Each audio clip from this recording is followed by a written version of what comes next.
Yo, what's up everybody? It is your boy Brandon. Hey, I am coming to you guys because I haven't did vlogs in a while. I'm still waiting on my A7S3 to come.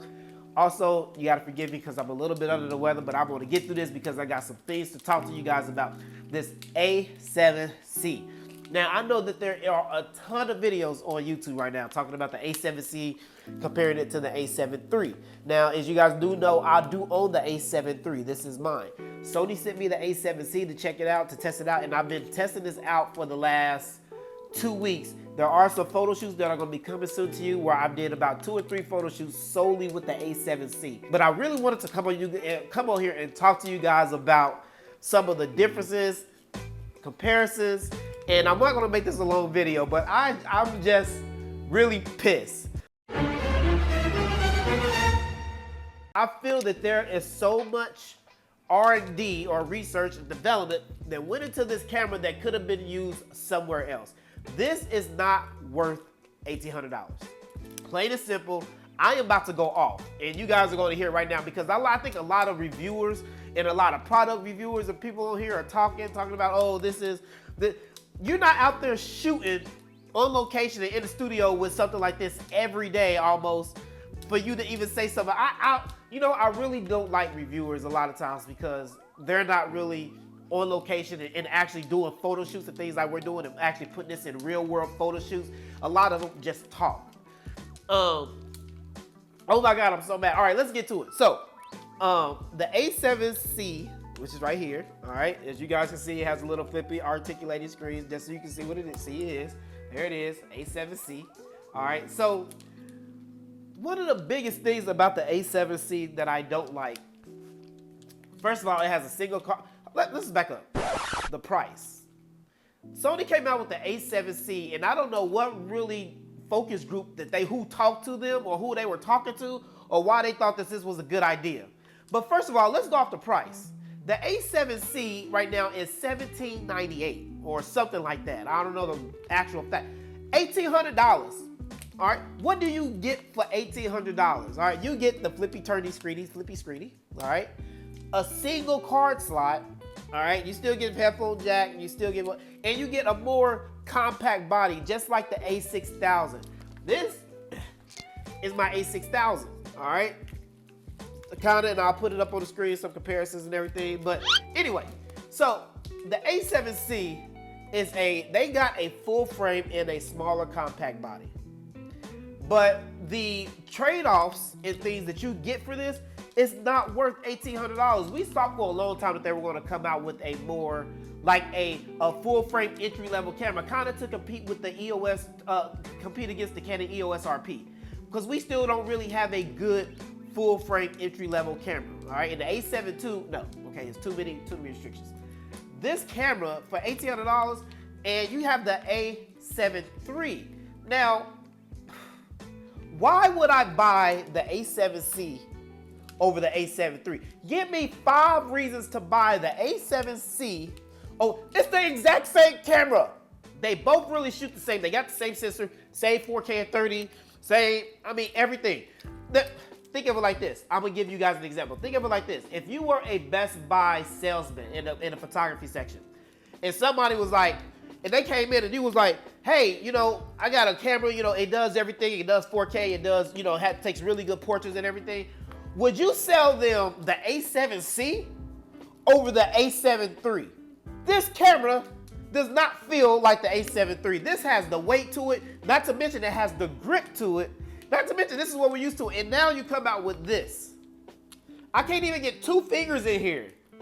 Like, really? You wasted all this money on the same camera and just turned around the screen. Here is something that's really important that you product photographers, you product reviewers out there are leaving out because I'm an actual photographer and I actually take this actually on location and actually shoot with it. This camera only goes up to 1/4000th of a second, which I probably are not actually even telling you out there because they only reviewing stuff. They're not actually using it in actual photo shoots. This camera only goes up to 1/4000th of a second. Hell no. This camera only goes up to 1/4000th of a second. 4,000th of a second. Of course, the A7 III goes up to 1/8000th of a second. Do you know that is How many okay, you product reviewers out there, how many stops of light is between 1/4,000th of a second and 1/8,000th of a second? Yeah, get your calculators out, because I'm sure you're only doing product reviews and you're not actually telling people, you know, the difference in them. And people are leaving out so much information about these two. I can't stand it. It's a full stop. It's a stop of light. A full stop.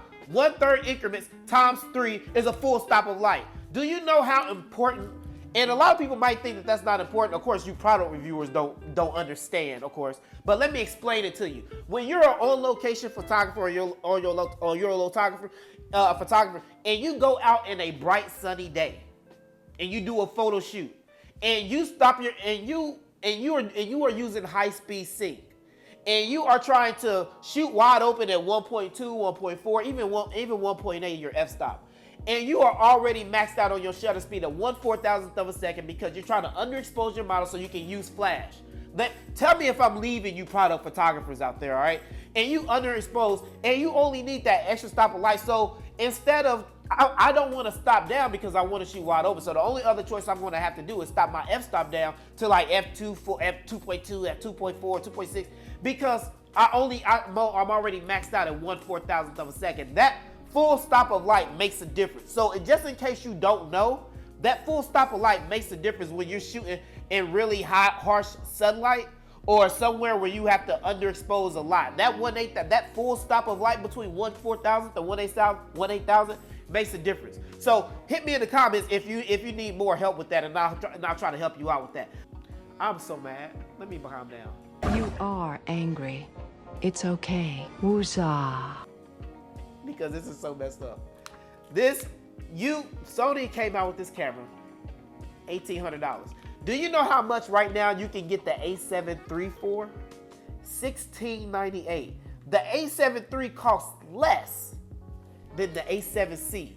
The A7C gives you a single card slot, 1/4,000th of a second, but you get a flippy screen, same sensor, same everything, same 4K and 30, same 1080p, same everything. I heard it has gyro. It does have gyro data. If you don't know what gyro data is, you're able to take your information, you're able to take your video, you're able to put it in. I forgot the actual program, but you can put it in there and help stabilize your footage even more. Yeah, great. But as an on-location photographer, I'm not looking for that. I don't care about that. Nobody cares about that. Ooh, gyro data, yay. So, but when it comes to shooting, this is not comfortable. The grip is not comfortable. It's not. I like where the record button is relocated to, and the menu button is right here on the top. But and the eye cup is way over here. Okay, that's great. All right. You still got USB-C.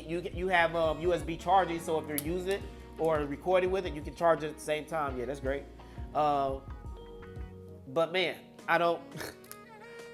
That's my rant.